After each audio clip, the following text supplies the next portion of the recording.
Good evening, everybody. Here we are, another Thursday night on the grind.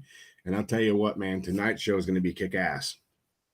Got a very, very long time friend. This guy was actually one of the very first, well, actually, I think he was the very first builder to ever use me for custom seats. But we have had a very long and torrid relationship, and he's a hell of a guy. And I'm glad to call him my friend.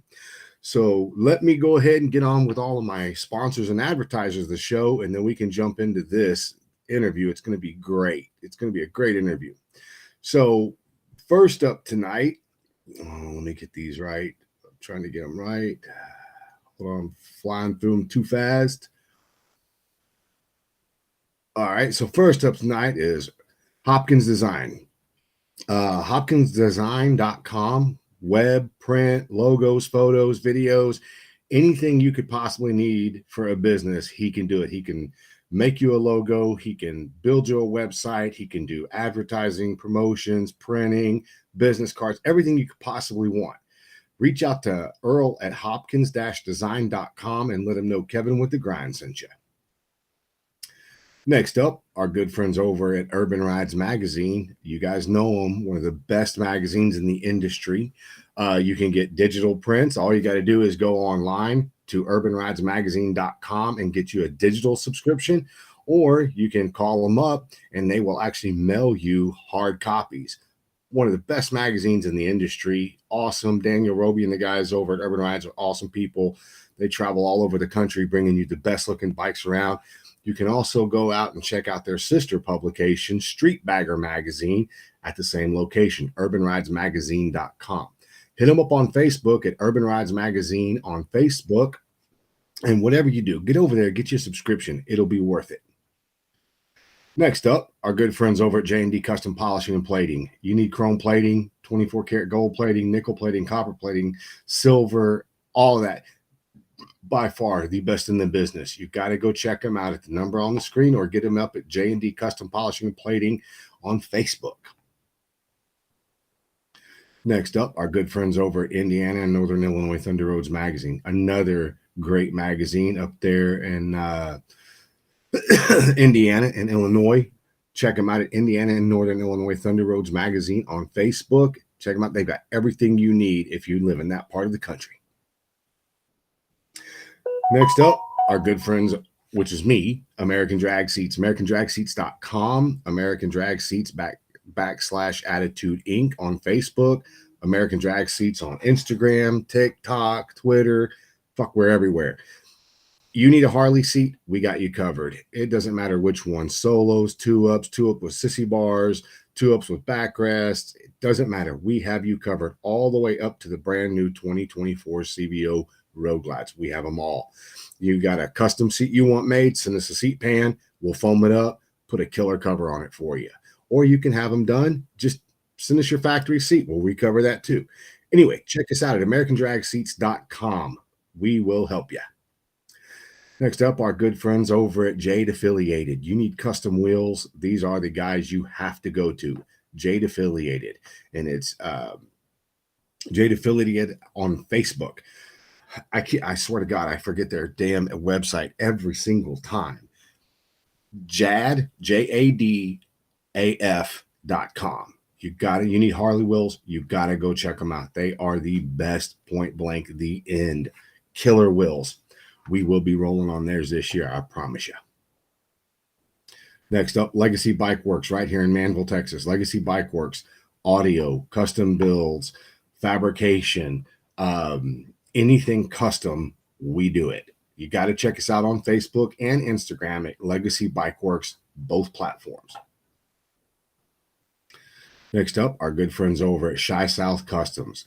Bikes, cars, trucks, hot rods, custom paint, custom builds. They also do all types of service work for your Harleys.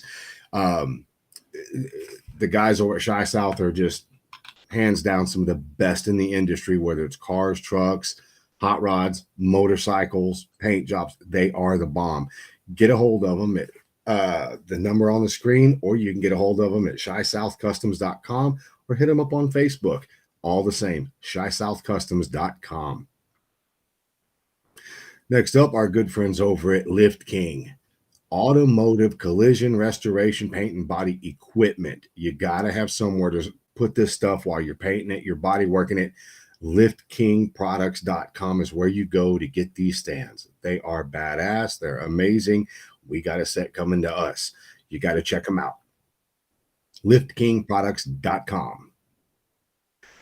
Next up, all you guys know these guys, hellspeedshop.com. When it comes to flannel shirts, this is the business end. These guys are badass. I wear all of their stuff. Summertime, wintertime, doesn't matter. These shirts are awesome. Check them out at hellspeedshop.com. Get you some swag. Let them know I sent you. All right, guys. So tonight we have a very special guest. Like I told you guys, I've known this guy longer than I haven't. Super cool guy. When it comes to motorcycles and it comes to this industry, this is the man you need to know. Everybody, please welcome John Lange, or Johnny Lange, or Kid Chopper from Strip Club Choppers. What's up, man? Long time no see. Yeah, I appreciate you. Appreciate you having me on the show. Man, I appreciate you actually taking the time to get on the show with me, man. I feel like I'm basically talking to royalty here. I think it's amazing that you've been doing this, but what you do, it's actually amazing to me. I mean, do you remember the very first time we met? Because I remember. I can tell you exactly what happened. I don't remember a lot. So 2004, Louisiana, Still Pony Express. Okay. I was carrying a duffel bag of seats. Didn't even own a motorcycle, no nothing. And I'm over there, and I was delivering 2 seats to the Tuttles at their 18-wheeler setup, delivered those. And I was in such awe because that was the first motorcycle rally I'd ever been to. And I'm walking, and I'm by myself. I don't have any friends with me. I mean, it's just me and myself. And I'm walking, and I see this long-haired, skinny fucker with his feet kicked up on a table, sitting back and just looking like he owned the place. And I remember walking up, and I was like, well, you have to be the boss. Oh, yeah? Why is that? And I was like, well, you're the guy sitting there with a good-looking blonde to your left and your feet kicked up. So you got to be the boss. And that was you, man. Yeah, well, it was I remember being at the Steel Pony. I don't remember that, but I don't remember a lot of stuff. So that's what 20 some years ago. So it's exactly in September it'll be exactly 20 years ago to the day. Yeah, I did a lot of events. I don't even know who I was working for at the time. The Wrench. Was it the Wrench? Yeah. Yep. Yeah, that was a good time in the motorcycle industry, and that was during the chopper days. And we had a lot of fun. We had a lot of good experiences out on the road, and a lot of great people. Good time to be in the industry when we were a lot of chopper builders out there. I'm going to declare myself. I was not a chopper builder. Okay, let's be clear. I was the national sales director for the Wrench for Brad. Brad was the builder, and I was the road dog, and I would do all the events for him. He was a talented builder. He let me kind of be the front man for the company because he owned another company. That's what kept us going, his roofing company. Yeah. Because a lot of chopper builders back then subsidized their businesses with other companies, just truth be told. But it was a good time. We had a lot of fun. And I learned a lot working for that man. And he was a good guy, good friend. Unfortunately, he's no longer with us. Yeah. Like a lot of people aren't. But let me learn on his dime, shall we say, and then shortly after that, I moved out to California and started. Actually, when I was supposed to work for American Suspension, that didn't work out. And then I ended up starting Strip Club Choppers out in California, out in Huntington Beach, California. So we've been around. I guess that was right after that I left and moved out there. I think I left in 05. Yeah, I was going to say, I think it was 05 because I remember So I met Brad over the phone. I never actually got to shake his hand in person, but I remember you had hooked me up with Scott Goodnight because Brad was building him the first Biker's Atlas bike. Yep. And I talked to Brad, and man, we hit it off. I mean, just sometimes the stars align and people get along from day one. And Brad was one of those people. So thank you for that introduction. But he ultimately introduced me to Scott Goodnight because of the bike he was building for him. But right at that point, I wasn't privy to y'all's business or anything, but I know I was mailing something, and you said, "Hey, when you do that, I think you said you're gonna need a seat, but you were driving through Texas, so you mailed me the seat from Brad's, and then when you went through to Huntington, you stopped, and you tell me if this is the right color, but wasn't the bike fuchsia, Yes. like a hot pink?" Yeah, it was And it's hot pink Zodiac material, which is the true original Naugahyde sparkle metal flake, but it had a neon green spider web in it. it had neon green spider web wheels from a company called Ego Trip, Ego Trip. which was out of Texas too. Now I remember. Yeah. But yeah, it was fuchsia, Yeah. and because I used to always tell people, "Hey, there's a lot of black bikes out there. Let me build a pink one." And people go, "Pink?" And I go, "Yeah, it's fuchsia." "Well, why are you building that?" I said, "Well, girls like pink, right? You know." So it was a little different, kind of like me, a little different. But that was a wrench frame, and that later got stripped down. That was the strip club chopper bike that I ended up putting a stripper pole through the middle of the seat, and ended up on Jay Leno with that thing. So it worked out all right, you know. So, but yeah. So you weren't on Jay Leno with that. Dude, Right. I still have this hanging on my wall. That's the bike. That's when you drove through, and it was 4/26/2004. So it was April of 2004 when you actually did that, because that's when I had this printed. Well, all right. Now I show this because you can see he's wearing a wrench shirt, but I don't think, now you didn't have the sticker yet, but you had a sticker made that went right there on the side of the gas tank. Do you remember Yeah, what it was? yeah, it said TPP, Trailer Park Posse. Hell yes. That Yeah, was so awesome. that was a buddy of mine's company. That was a guy named Kevin Neff. He owned that it was a clothing company called Slave No More, and then he had some shirts called Trailer Park Posse shirts. So of course he gave me one because you know. I still have a long sleeve t-shirt from Slave No More that you gave me in San Antonio. Wow. I still have it. The quality of that shirt is amazing. But anyway, so that's how I know you went to Huntington Beach, because I was going to mail the seat to Huntington Beach, and you said, "No, I'm driving through. I'll stop and pick it up." Wow. You unloaded the bike just so we could take the picture. Okay. So I thought was freaking amazing. Well, all right. Well, some things that I don't remember, but if you say it sounds reasonable. You know? Well, no, so I have a picture. That's the only reason I remember, with a date. There's the evidence. All right. That's well, right. there's a lot of stuff that are kind of hazy from back then. You know, Right. I was doing a lot of partying to be totally truthful, a lot of partying. So I have some stories I could tell. I won't get into all of them, but one of the main things I wanted to ask you was, after that picture, you went to Huntington Beach, California. I don't think you were there for all that long, maybe a year or two, and then you came back to Florida, right? No, I was there for 4 years. I was there till 2008. Okay. I was there till 2008 when the market crashed, and then everything kind of changed in the world and in the chopper industry, because Oh, yeah. a lot of people were buying choppers back then were using home equity loans. That's where they were getting their money, and then that all went by when the mortgage crisis, and people lost their houses. They weren't buying choppers no more, and the whole market corrected itself, and that's when the chopper market went away, and a lot of chopper builders went away. But I was knee deep in strip club choppers by then. But I never was a builder. To truth be told, I mean, I built a few bikes, but they were for promotional use only. They were just for to look at. Yeah. I was building a brand.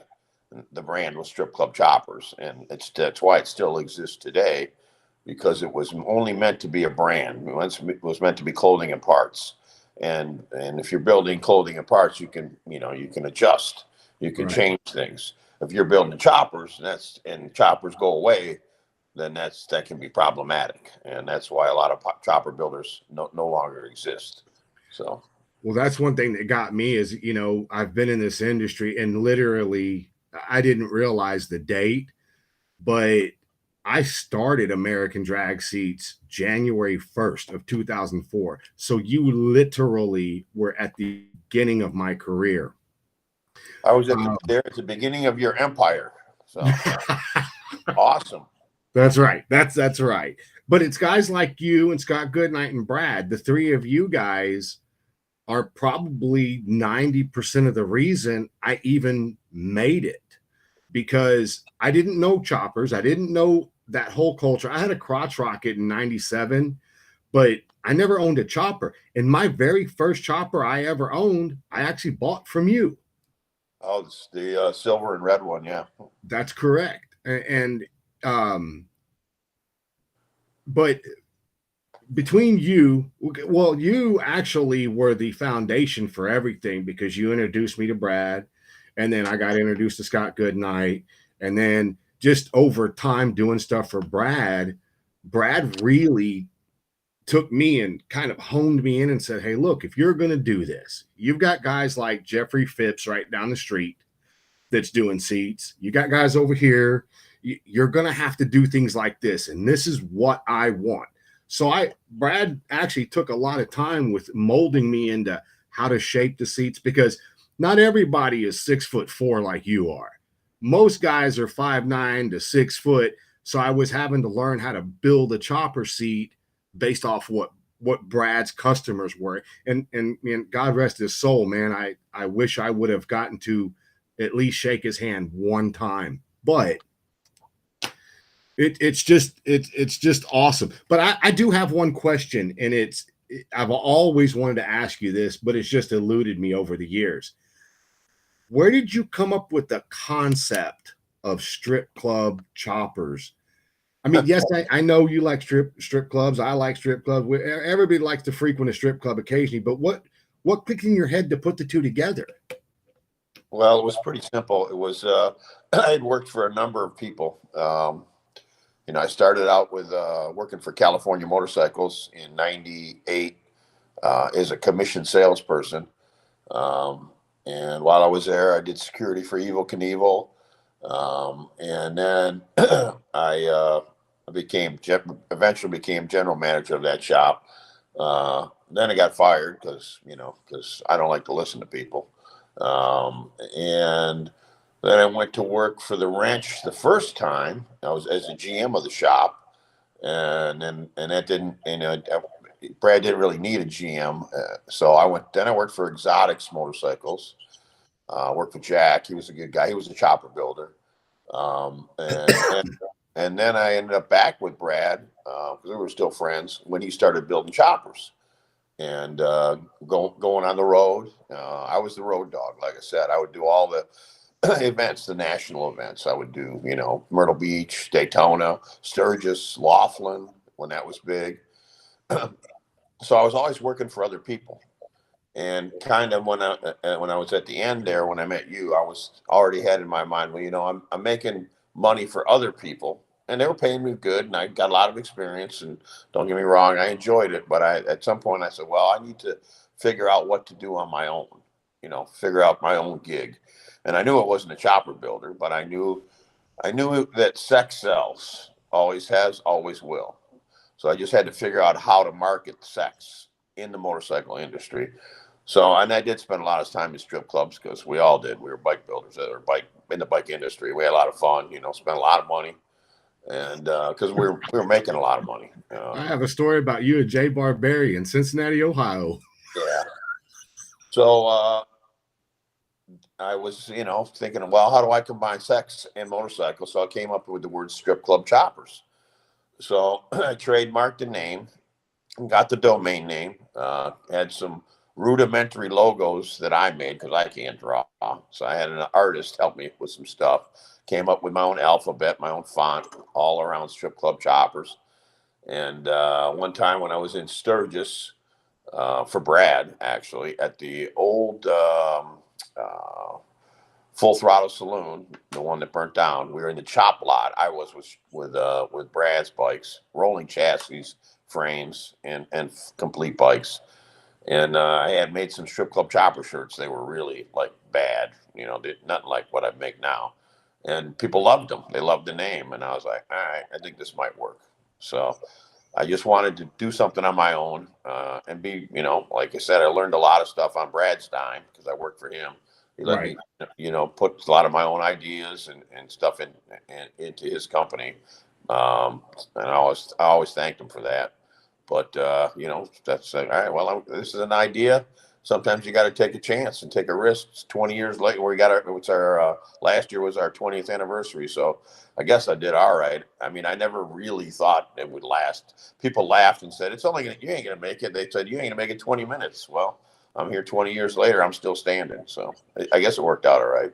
Well, it also takes, like, dude, I mean, I've been with you on the road from, well, most of your Texas stuff. I've been with you, and you're I have to tell one story about you because it still blows my mind.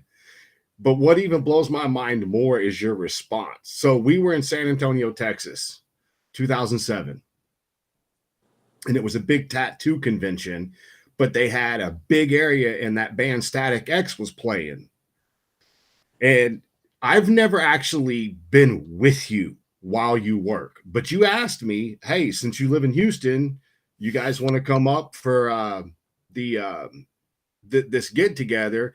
You took care of my hotel room and everything. I was dating a little Asian girl at the time, and we went there. And I don't know what happened to her. She was there, but she was never there during the show. But I just sat back and I watched you work, and you worked and you worked, and you just, and I look at it like it wasn't work. You didn't look like you were having a bad time at all. You just looked like you were just enjoying the atmosphere of everything. About Yes. every hour or so, you'd reach over and you'd grab me, and then you just give me a wad of money and say, hold that, and hold that, and hold that. And throughout the whole day, now you got to remember, Johnny Lang gets up early, and Johnny does not go to bed till late. It blows my mind. But I know we worked Friday and Saturday, but then Sunday it was time to put everything up. And I had this pocket full of money, and I know exactly how much cash I had. But I waited, and I was just waiting to see because I know you had been drinking. And I just waited and I waited and I waited and I waited. And finally I'm like, hey man, are you getting ready to head out? And you're like, yep, I'm gonna leave. I'm gonna leave. And I was like, well, I kind of got something for you. And you were like, you gave me a real puzzled look. And you're like, what? And I reached in my pocket and I had rolled all that money up and put rubber bands around it. And I handed him, I shit you not, 3.5 inch diameter roll of money. And I just said, this is for you. And he goes, oh, yeah, yeah, yeah. That's why I had you come, because I knew I could trust you. You wouldn't screw me.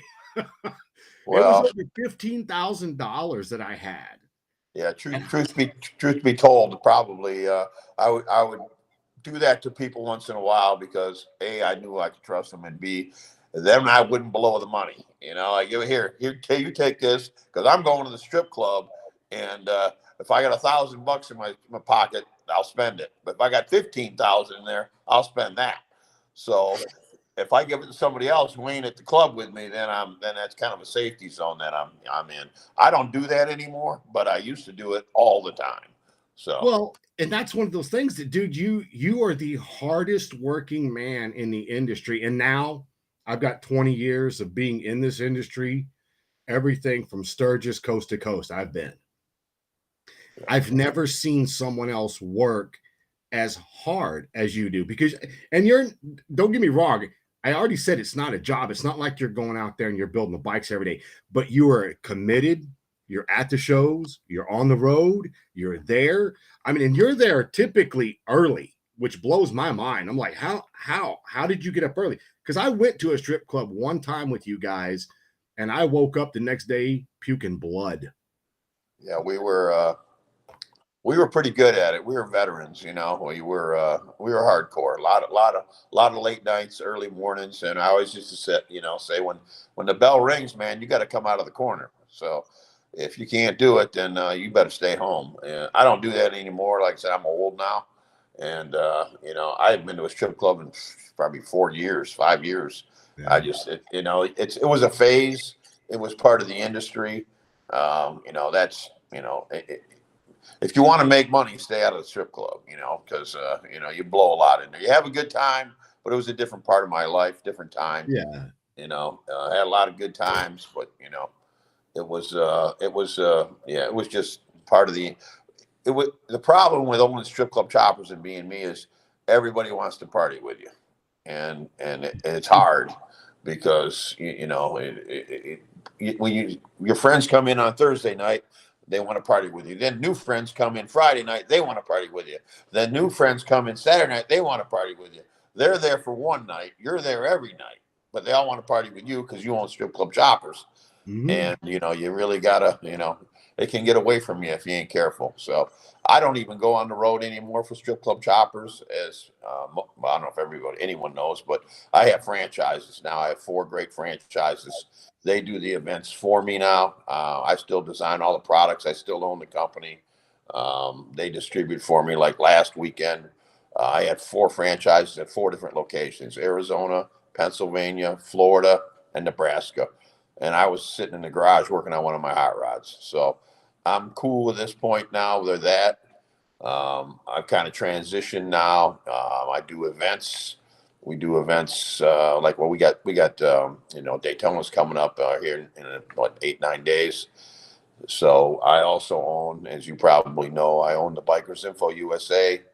Um, with my business partner Larry, we own an app, and we also own the Biker's Pocket Guide. So we focus on that at the events now. That's really my main focus. And then we do some event management. We got an event coming up in Inverness. We're involved with that. I do some stuff up in Atlanta with my buddy Craig. He owns Falcons Fury Harley Davidson. We're managing some property in Sturgis this year. I got a big music fest we're doing in Bandera, Texas. So I've kind of transitioned more into event coordination and promotions, which I really enjoy. And a lot of that is tied into the fact that I just can't be on the road anymore doing what I used to do all day long at a booth. I have a very short attention span at this point. Back then I was an owner operator. I had to be there. I had to manage everything. So I kind of transitioned into a different role now, which is it's enjoyable and it's still part of the industry. It's just a different part of the industry. Yeah. Well, and I know that, I mean, dude, it's really, really rare for me. And I mean, I think one year I went to 5 different rallies: Arizona, Daytona, uh, Panama City, Sturgis, and then Galveston. Dude, by the time I was done with Galveston, I didn't want to look at another motorcycle. Yeah. And then I look back and think about you. You literally would take off like in what, early March, and wouldn't get home till November. And I'm Yep. like, Yep. Galveston was usually the end of the year. And then, I'm a big football junkie. So it worked out well. I'd watch football for, 3 months, and then kick it back off again in March. And, that was my life, for many years, traveling all over the country. Had a Freightliner for a while. And, we'd drive all over. Me and Paulie, Paulie was my road manager for a decade. And we would drive around, and, he babysat my ass for many, many shows, because, right. I mean, ran around, did a lot of fun stuff with a lot of great people. Some of them are still here, some of them aren't. But I've had a lot of great people, a lot of celebrities, a lot of great bike builders, a lot of great musicians. we've had, people walk up to the booth, Phil Collins from Def Leppard walks over, Nikki Sixx walks over, Dee Snider walks over, Vince Neil walks over, Steven Tyler walks over. I mean, they're coming to my booth. I'm not Right. chasing them down. They're Right. coming to the booth because it's Strip Club Choppers. What's this all about, So Mm-hmm. met a lot of really interesting, cool people. Very fortunate, So been lucky in that capacity, and it was a fun time to be out on the road. Well, I like to know who else has been on Jay Leno. That's like a claim to fame. I was like, I taped it for a long time. I had a copy of it because I thought it was so cool. Well, the story behind that is, we're in Sturgis, and Niecy Nash is the black girl who she was walking around. She was like Jay Leno's roving reporter. And if you know anything about Jay Leno, he's a motorcycle, a junkie. He's addicted to bikes. Mm-hmm. So the story is they interviewed 500 different people. That's what I heard, 500 throughout the time that they were there.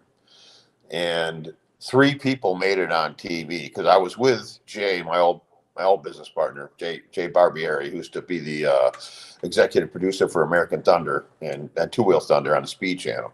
Mm-hmm. So they did an interview with me, and I'm like, whatever, So we're at the bar that night because they shoot the show all day and then they play it at night that same night after they do all the editing and stuff. It's not live. People think it's live, but it's not. So They tape it and then they show it. So we're at the bar and everyone's like pointing up at this TV at the bar and pointing at me, and I'm like, why are all these fucking people pointing at me? Other than if I'm doing something stupid, They're like, hey, man, you're on TV. I'm like, what? You're on TV on Jay Leno. I look up, we're laughing our asses off. It's like, he goes, man, you made the cut. I'm like, yeah, wow. It was pretty cool though. So, but it was the debut of the bike with the chopper with the pole through the seat. Yeah. So it was kind of different. Right. Well, I remember doing that seat. Yep. And for all those that don't know, I did all of his seats. Shit. Yep. I want to say up until literally, I think the last one I did was the bagger. Yeah, well, you did the bobber too. That bobber, I just sold that bobber to one of my franchises. You did the seat on that one. It's like I had at one point I had 7 bikes that I personally owned. I'm down to 1 now. I got a Street Glide. I sold them all off and sold the trike not too long ago. So it's there's a few of them out there floating around. So I want to talk about something else now because you definitely have learned, your expertise in this industry, how to transition from things. And I want to put this, God, if I can find it. Okay, this right here. Hold on, I'm going to do this because I want to leave it on the screen. No, that's not it. This is the one right there. So I want to know about the Biker Info USA because that's something you're doing. You told me about it the other day, but no offense, I was trying to get everything else done too. Okay, so the Biker Info USA is the first bikers app that is informational. There are some navigational bikers apps. Ours is an informational app. So it's Bikers Info USA. You can download it. It's free to the consumer. And what it is, it's an app that gives you information about all the different motorcycle rallies. Every rally, in every state is listed on there. We get our information from Cyclefish. They provide all the different rallies in every state. And we feature all the national rallies, and we feature vendors and bands and bars and bike shows and sound offs and races. At every event, it's on our app, so that the consumer can go and see what's going on there. It's in his hand because everybody carries a phone with them. So it's one of the apps. It's Bikers Info USA. It's very, very informative. Let me be very clear on this point. It was not my idea. It was my business partner, Larry Job. He and I had done some concerts together because he was a concert promoter up in Bowling Green, Kentucky. And so he brought me in. When he hired me, I didn't even know the dude. He calls me up one day. He goes, "I hear you can be an asshole." I go, "Yeah." "Who the fuck is this?" I said, I'm your Huckleberry." He goes, "Well, we're from the South and we're all really nice and we need someone that ain't so nice." And I go, "Well, you got your guy. I'm the one. Who is this?" He goes, "I want to hire you to run my vendors." I said, "All right." So he hired me. That was the first word I heard. "I hear you can be an asshole." I go, "Well, yes, I can." So he came up with the idea for this app, and he's a very smart dude. And so we've been promoting it. I think this is our third or fourth year. We're at like 170,000 downloads, so it's pretty significant. We work with places like Teddy Morse, the old Destination Daytona. We work with the Buffalo Chip. We work with Indian Panama City Beach. We work with a lot of the big Twisted Tea. Those are all progressive. Those are a lot of our sponsors that are on the app. So major people in the industry, Kickstands Campground out in Sturgis.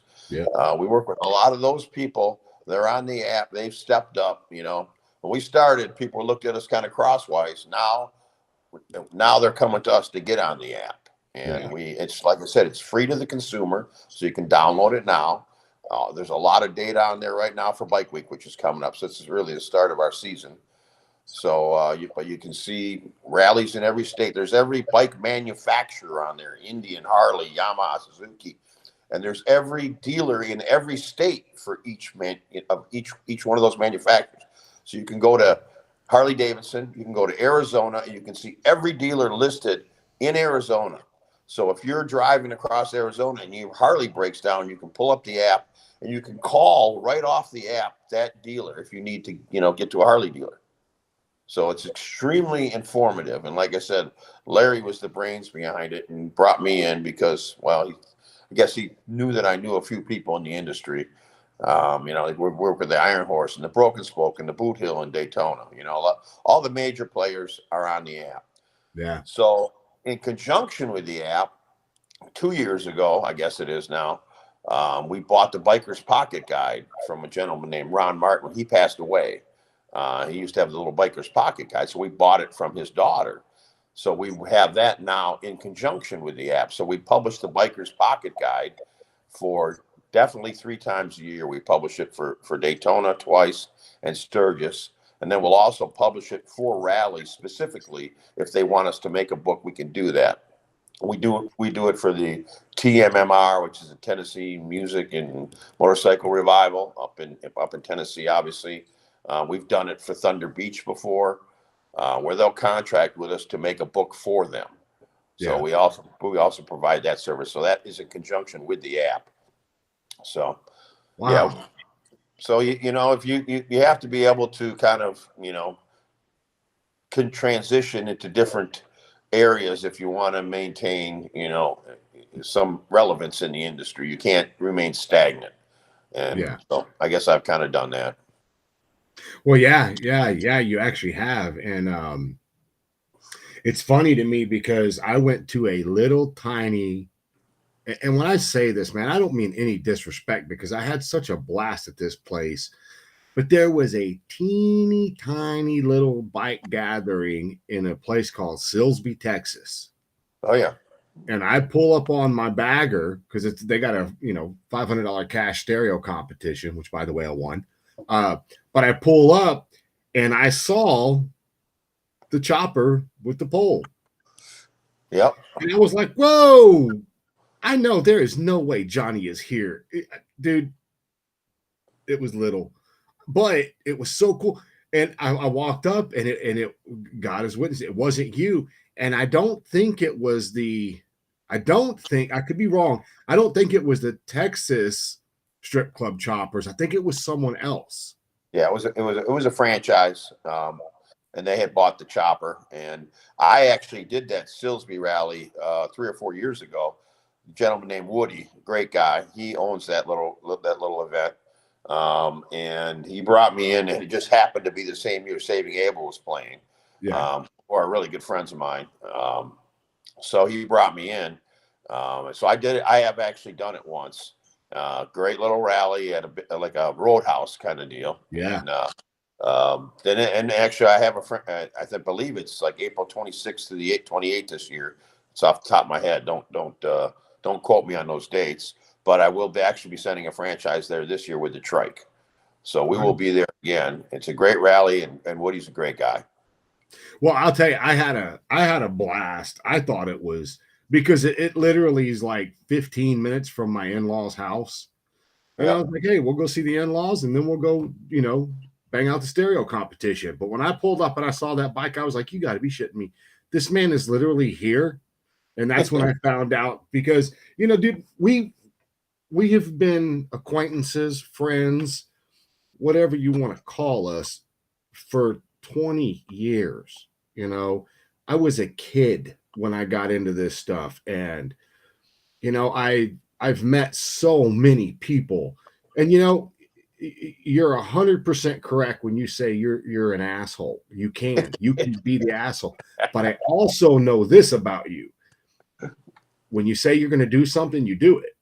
Wow. So there's a lot of weight that's carried behind, your word. You know what I mean? And a lot of people don't have that anymore. I'm just saying. Yeah, well, I'm transparent. Let's just put it that way. I tell you something, I mean it. And I don't ever talk shit behind people's back. I tell them right to their face. Whatever it is, good or bad or indifferent. And some people like that and appreciate it, and others not so much. And but I'd rather have, if somebody got an issue with me, I'd rather them tell me about it, and then we can resolve it. And I'm not talking physically. I'm just saying, hey, we can hash it out, whatever that is. Yeah. We can agree to disagree. That's kind of old school. Now everybody wants to get on Facebook and slam people and talk behind their back. I don't do that. I'm on Facebook, huge, got 400,000 followers on my different platforms. I never say anything negative about anybody except for myself. Because I'll make fun of myself because I was quite the knucklehead for a long time. So dude, that is really a true statement. And dude, we discussed this the other day. For those who don't know that are just now popping in the show, me and John Lange have been associates, friends, whatever you want to call us, for 20 years. I was in part raised by this guy when it comes to this industry. But I will say this, that you just said that, John. I can't ever remember hearing you ever badmouth anybody. Well, but I do know you threatened to whoop a guy's ass right in front of me, and I was on your heels because I was like, oh, I like to fight. Let's go. And it was because it was a dude in a booth, and I don't remember where it was at. I think it was Galveston, but he was selling pirated strip club choppers shirts. Now that was in Thunder, Panama City. Okay, so Panama City. Yeah, he was. Excuse me. Whoop. Yeah, let me fix that. He was selling counterfeit shirts in the week before Panama City. And I was going to Panama City. He was selling counterfeit shirts in, I think it was New Jersey or somewhere. So and people were calling me and saying, hey, man, there's a guy up here selling shirts. And I'm like, what? I had never encountered that before. I said, well, take a picture of it because some people used to get my logo confused with I Support Single Moms. That's not my shirt. Like mine says Strip Club Choppers, my own alphabet, my own logos, they're all trademarked. So he sends me a picture of one of my guys, or one of my, probably a customer. That's my logo, and it was on a red shirt. So I wasn't mine because I've never made a red shirt in my life. So I knew it was counterfeit. If it was black, there could be some, who would know for sure. But if it's a red shirt, I know for sure it's not mine. So, and he was also knocking off Tap Out. He was knocking off Billy, my friend from Choppers Inc. He was knocking off West Coast Choppers. So I was in good company of counterfeiters. He was knocking off all these shirts. So I'm like, all right, we'll go buy a shirt, do a credit card transaction so I can track this dude, find out who the fuck he is, and serve him with a cease and desist letter. That's what you have to do. So lo and behold, the guy comes to Panama City the next week. I'm like, oh my God. Sometimes the mountain comes to Muhammad, I'm like, this is awesome. So I had a couple of friends of mine with me who happened to be bouncers at a strip club. Who knew, you know? I said, "Hey, you want to go take a ride with me?" They're like, "What for? What do you want? What do you need, Johnny?" I said, "Well, there's a guy doing counterfeit shirts. We're going to go in there. I'm going to confront him, you know, personally, because that's how I, like I said, that's what I do. I'm not going to get on Facebook and slam him. I'm going to, you know, meet him up close and personal, let him know how I feel." So we rolled into the tent, filming the whole time. I walked around, and he didn't know who the hell I was. And then I got the shirt and went sideways on his ass, literally, you know, screaming at him. And I think I almost scared him to death. That's how scared this dude was, because I was so mad, you know, because he's stealing from me basically. Mm-hmm. And off camera, I says to him, "You see these two big dudes here? They're not here to kick your ass. They're to hold me back from breaking your fucking neck, dude." He's like, "Whoa." I said, "I don't need anybody at all to handle this situation. They're here to protect you from me." And that was that, you know. So yeah, I was a little pissed off, and you know, I mean, it's flattering in a way, but yet alone it's not. You know, and it happens to. I mean, Harley is the most ripped off logo in the history of man. Yeah. They have a whole team of people that go and chase down trademark violators. I've seen it in action. It's they're like a machine. So, but yeah, it happens from time to time. Well, man, so I've got some pictures here because I wanted to just show the marketing brilliance. So let me hide hide that one. I want to bring this one up. So this is not the original logo. This is a portion of the original logo. Do you remember? I can't see it, so I don't know which Oh, one. you can't see it. It's your strip club choppers logo you sent me. It's got the pole girls on each side, Yep. but the original had a pole girl in the middle bent over. Yeah, the original was very obscene. Yes. Much more obscene. And then when I was working with Jay, who, like I said, my old business partner from the Speed Channel, he's like, you know, we'll never probably go mainstream with that one, so we got to clean it up a little bit. And I took his advice, and he was probably right, you know. But I had a lot of people who liked the old one, so I brought it back a couple of times, like a throwback shirt. But Yeah. yeah, it was a little bit more risque, shall we say? Right. And so the pink bike I just showed you guys, this is the evolution of that bike, if I'm not mistaken. Yep. Yeah, I mean, the beautiful thing about making a T-shirt is if it doesn't sell, it's not a lot of investment. You can make a new one. You know, you can change it. You know, as Yeah. long as everything is centered around the pole girl and the word strip club choppers. Those are the two trademark items. Basically, the whole clothing line is just that logo put in different garments and different applications. You know, and it varies. Some shirts just have the pole girl on now. We're at the point now where you just put a pole girl on. Most people know it's my shirt. You know. Yeah. So you're literally at the point now where they can see the girl and know who it is. Theoretically, you know, anybody who's been around in the industry for a while, yeah. But we're still, you know, I mean, we're small compared to, you know, some clothing companies, very small. But it's a good living. You know, I got, you know, four guys out there hustling for me, doing a great job. Allows me to do other things, but I still design all the shirts and, you know, and designed all the parts and bikes, obviously. So Right, right. Well, dude, it's so now with the biker's pocketbook, Bikers Info USA and the Bikers Pocket Guide. the biker's pocket guide, Biker Info USA. I want to put that back up for a second because they can actually take their phones on the screen and they can hit it just like with their camera, like right now, because that QR code pops up and it's big enough, it literally will grab it. So I just grabbed it right off of the screen right there, and it's already starting to load. See? So, So I'm gonna leave it on the screen for just a minute. I know it looks goofy because of the layout, but they can get it right off of our screen and download it right now. yeah, I think that's a cool thing to do. go on there. Um, If you go into on there, they'll be right at the top. Will be national rallies. Obviously, Daytona's on there right now. My business partner Larry, he was uploading data today about where all the sound offs are and the bike shows, the Rats Hole show. We're going to the Sons of the Speed Race with Billy. Willie's Tropical Tattoo, all the bands that are playing at the Iron Horse and the Broken Spoke and the Boot Hill. All that information is on there. Everything that's going on in Daytona is on the app. So you actually work. I don't want to work side by side, but you're pretty good friends with Daniel Roby at Urban Rides Magazine, also, right? Oh yeah, Dan is a great guy. He's done some events with me. We've he does some bike shows up in Atlanta at Falcon Sphere Harley Davidson for me for working with me. I help run that whole event, so he comes. He's a great guy.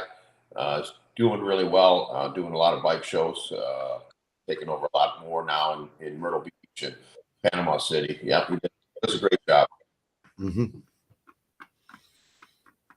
Okay. Well, now that we got all this stuff done, is there anything we should be looking for here in the near future from you?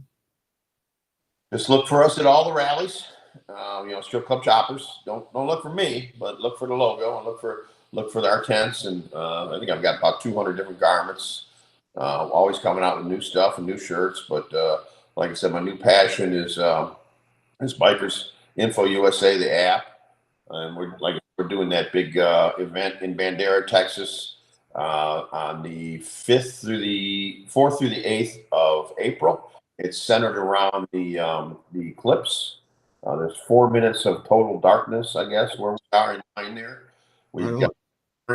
Excuse me. Let me get it right. We got Great White. We got Ford. We got Dokken. We got the Bullet Boys. We got Dick Gary Dunn. So we've got quite a few bands. What I call some retread bands, whatever you want to call them. They're not A-tier bands, but they're just a step below. A lot of the bands that I listened to when I was younger. So. Mm-hmm. Well, man, awesome. So it's groundzeromusicfest.com. Hold on. I got that here. Right there. So it's Ground Zero Music Fest, April 5th through the 9th, 2024. You guys that are on bigger screens and stuff, y'all can see it better. My actual screen has a bunch of other stuff going on with it at the time. So have you ever been to the Hill Country event? It's at the same venue as Thunder in the Hill Country in Bandera, Texas. Right on. All right. Cool. All right, well, man, dude, I appreciate you coming on the show. 20 to 20 years, man. Good to see you doing good. And I'm doing something anyway. So it keeps me. If I'm too old to go back to jail, so I got to do something. And for you guys that don't know it, I got to just blast it real fast. You're looking at a college-educated, degreed individual. I'm just saying. That was a lifetime ago, brother. So. He's not stupid. Don't think he's stupid for 1 second. This man is educated. Went all the way to graduate school to become a T-shirt salesman. What can I say, The experience. That's what you paid for, the experience. Yeah. Well, right on, man. Well, dude, thanks for coming on the show with me. I appreciate it more than you'll ever know. Dude, if there's anything I can do for you guys, you let me know. I'll keep these up, and as they come through, I'll keep them on here and keep advertising them until those shows happen. Then once they're done, I'll get rid of them. But that way, there's a little more advertisement for it. I appreciate it, brother. Thank you for having me, and have a good night. All right, buddy. Have a great night, man. We'll talk later. Thank you. There you go, guys. Little history. There's a lot of history right there. But yeah, so that's John. Like I said, man, John Lange has been in this game for a long, long time and done some really cool stuff. I'm going to keep up a couple of those because I want them to be relevant, because they actually help out the industry pretty well. And there's good stuff and good information. I will show the QR code for you guys one more time, so that if you guys want to download it, it literally, it'll be right here. Let's go right here. So there you go. It's a little bit bigger. If you want to take a second, use your cell phones. You can use that QR, the scan me code, and you can download that right now. It takes 2 seconds. But anyway, another great night. I want to say thanks to John Lange from Strip Club Choppers and the Biker Info USA for coming on. Also say thanks for being a friend for the last 20 years. It's hard to believe it's actually been that long. Way before gray hair. Got proof. Like I said, I've got the pictures of this stuff because it's that's how long I've known this man. So you can see 4/26/2004, and I knew him before that. Actually, that's just when he drove through to get his seat. But anyway, I appreciate you guys. Y'all go have a kick-ass night, and we will keep up with all you. For you guys that just found a way to get here, if you go to the channel, since you're already there, hit the little bell, and that'll send you the notifications. Subscribe to the channel, and then share this video. There is a reason we want to get these numbers up. There's a monetary reason, and I will do. I've got some really kick-ass things if we can get this channel monetized. But anyway, you guys, I appreciate y'all for watching again. Y'all go have a kick-ass night, and we will